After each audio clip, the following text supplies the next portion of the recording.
믿거나 말거나 일본 괴담들. 첫 번째 이야기. 친구들이 기억하지 못하는 동창생. 내가 겪은 이야기입니다. 시골에 내려갈까 말까 고민하고 있을 무렵 요씨한테 전화가 왔습니다. 벌써 몇 년째 안 내려오는데 무슨 일 있는 거요? 올해 동창회는 안 올 거요? 우리는 엄청 크게 해서 선생님이랑 동기들이 거의 다 나온다던데. 간사인 미애도 너랑 연락이 안 된다고 투덜대고 있었어.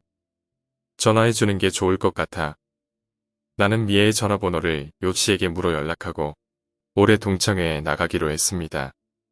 동창회에 나가자 동기들과 선생님 등 그리운 얼굴들이 나를 맞아주었습니다. 25년 만에 동창회였기에 다들 얼굴과 이름이 매치가 안 돼서 민폐를 끼치고 다녔지요. 너는 어떻게 변한 게 없니? 라며 선생님이 웃을 정도였습니다. 하지만 그 안에는 요씨가 없었습니다. 미애한테 요씨가 어디 있냐고 묻자 돌아온 대답은 요씨가 누구야? 라는 것이었습니다. 다른 누구에게 물어도 요씨가 누군지는 모르는 것 같았습니다. 미애의 말에 따르면 다른 사람들한테는 엽서로 출석 확인을 해서 집 전화번호만 알려줬는데 너만 휴대폰으로 전화를 해서 깜짝 놀랐어. 라는 것이었습니다. 더 캐물었다가는 분위기를 흐릴 것 같아 그만뒀지만 아무도 거짓말을 하는 것 같지는 않았습니다. 그런데 그 화제는 2차에서 또 나왔습니다.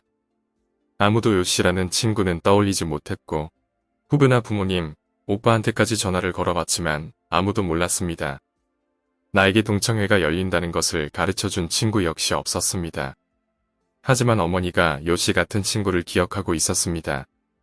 어릴 적 딱 한 번 내가 더러워진 한 책을 생일 선물로 받았어 라고 말하며 가지고 돌아온 적이 있었다는 것이었습니다.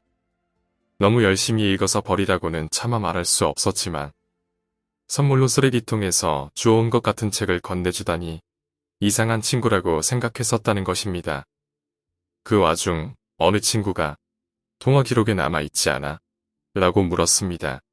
찾아보니 확실히 요씨에게 걸려온 것 같은 번호가 있었습니다. 그 번호로 전화를 걸자 갑자기 술집의 문 너머에서 핸드폰의 벨소리가 울려 퍼졌습니다. 친구들이 문을 열었지만 문 밖에는 아무도 없었습니다. 그리고 그 순간 내 핸드폰은 전원이 꺼지더니 완전히 고장나 버렸습니다. 모두 겁에 질려서 2차는 그대로 끝나버렸습니다. 그리고 며칠 전 요씨에게 문자가 왔습니다. 지금 그쪽에 놀러 가려고 해. 도착하면 너희 집에서 자게 해줄래? 라고 써져 있었습니다. 나는 아직도 대답을 하지 못했습니다.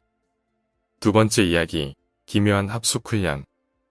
나는 덩치가 꽤 있어서 운동하냐는 소리를 자주 듣지만 중학교 때는 어울리지 않게 관악부 소속이었습니다. 약 40여 명의 부원 중 남자는 나를 포함해서 4명밖에 없었습니다. 나는 클라리넷 담당이었습니다. 여름방학이 시작되자 지역 콩쿨에 나가기 위해 특훈 합숙을 하게 되었습니다. 그래서 우리는 산에 있는 수련원에 가서 일주일간 합숙을 하게 되었습니다.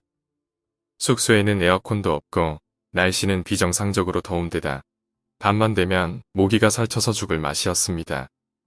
하지만 콩쿨에서 좋은 성적을 거두고 싶다는 목표는 모두 같았기에 우리는 꼭 참고 열심히 연습했습니다. 그리고 그 무서운 사건은 합숙 5일째 밤에 일어났습니다. 그날은 저녁 연습이 끝난 후 부원 전원이 숙소 근처의 호숫가에서 불꽃놀이를 하게 되었습니다. 그런데 같이 클라리넷을 연주하는 S가 벌레가 많아서 싫어 라며 불꽃놀이에 가기 싫다고 했습니다. 어쩔 수 없이 우리는 S를 숙소에 두고 호수로 출발했습니다. S의 친구인 A와 K 둘과 함께 호숫가를 걷고 있는데 갑자기 A가 역시 S도 같이 오는 게 좋겠어. 데리러 가자 라고 말해서 우리는 숙소로 돌아갔습니다. A는 S의 방으로 가서 S를 불렀습니다. 그런데 S가 없었습니다. 우리는 3명이서 숙소 이곳저곳을 찾았지만 S의 모습은 어디에도 보이지 않았습니다. 우리는 오던 길에 엇갈렸나 싶어 다시 호수 쪽으로 발걸음을 돌렸습니다. 호수에 도착하자 벌써 불꽃놀이가 시작되어 있었습니다. 우리는 거기에서도 S를 찾았지만 S의 모습은 이곳에서도 찾을 수 없었습니다. 호수의 보트 승강장까지 왔을 때였습니다. 문득 건너편을 봤는데 S같이 보이는 사람이 호수 부근에 서 있었습니다. A와 K가 크게 소리를 질렀지만 아무 반응이 없었습니다. 나는 자세히 S쪽을 보았습니다. 하지만 건너편의 물가까지는 거리도 좀 있고 어두웠기 때문에 잘 보이지가 않았습니다. 그러나 그때 쾅 하는 큰 소리와 함께 불꽃이 터지고 호수 전체가 선명하게 비추어졌습니다. 우리는 S의 모습을 보고 경악했습니다. 확실히 그것은 S였습니다. 그녀가 입고 있는 흰색 원피스는 본 기억이 있는 옷이었습니다. 하지만 S의 얼굴은 믿기 힘들 정도로 망가져 있었습니다. 피투성이에다 눈, 코, 입이 어디인지조차 감이 오지 않을 정도였습니다. 그것이 정말로 얼굴인지 구분이 안 갈 정도였습니다. 마치 얼굴만 다진 고기가 된 느낌이었습니다. A가 비명을 질렀습니다. K는 눈물을 흘리며 그저 떨고 있을 뿐이었습니다. S는 엉망진창이 된 얼굴을 우리에게 향한 채 더 이상 존재하지 않는 눈으로 이쪽을 바라보고 있었습니다.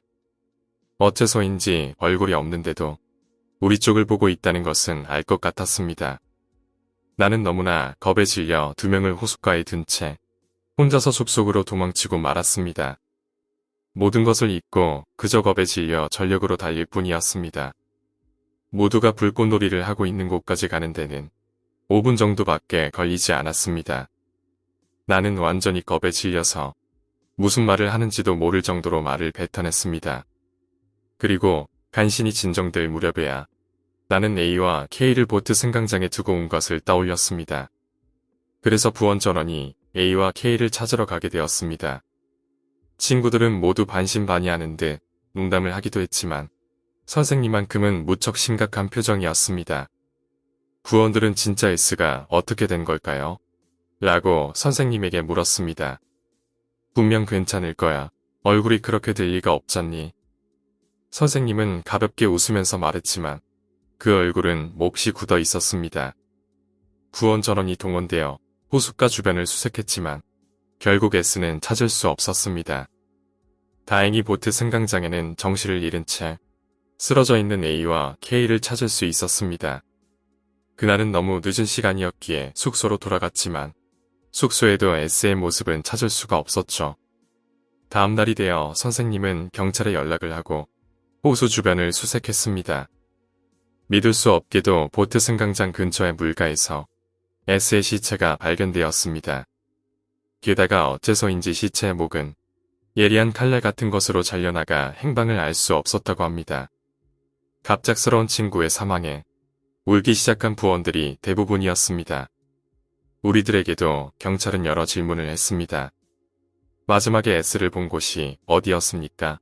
라는 질문에 대부분의 부원들은 숙소라고 대답했지만 선생님을 포함해 5명 정도가 불꽃놀이 도중 호수 근처에서 그녀의 모습을 보았다고 대답했습니다.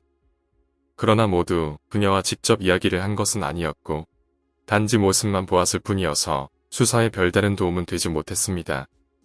결국 그 사건으로 인해 합숙은 중지되었고 부원들은 학교로 돌아와 그대로 집에 돌아갔습니다. 경찰은 이 사건을 살인사건으로 여기고 수사를 계속했지만 결국 그 후에도 호수에서는 아무것도 발견되지 않아 사건의 진상은 수수께끼로 남고 말았습니다. A와 K는 정신적인 충격 때문인지 여름방학이 끝나고도 학교에 나오지 않았습니다. 그리고 어느 날 나는 선생님에게 불려가 이런 이야기를 들었습니다. 그날 밤 선생님은 불꽃놀이 도중 S의 모습을 발견했지만 그 후 잠깐 눈을 뗀 사이 사라졌다고 했습니다. 그런데 잠시 후 호수 건너편 물가에서 그녀를 보았다는 것이었습니다. 그때는 불꽃 때문에 잘못 본 것이라고 생각했지만 호수 건너에 서 있던 S의 얼굴은 마치 빨강 페인트로 칠한 것 마냥 새빨갛게 물들어 있었다고 합니다. 오늘 이야기는 여기까지입니다. 오늘 이야기가 재미있으셨다면 구독과 좋아요, 댓글 부탁드립니다. 댓글은 저에게 큰 힘이 됩니다. 감사합니다.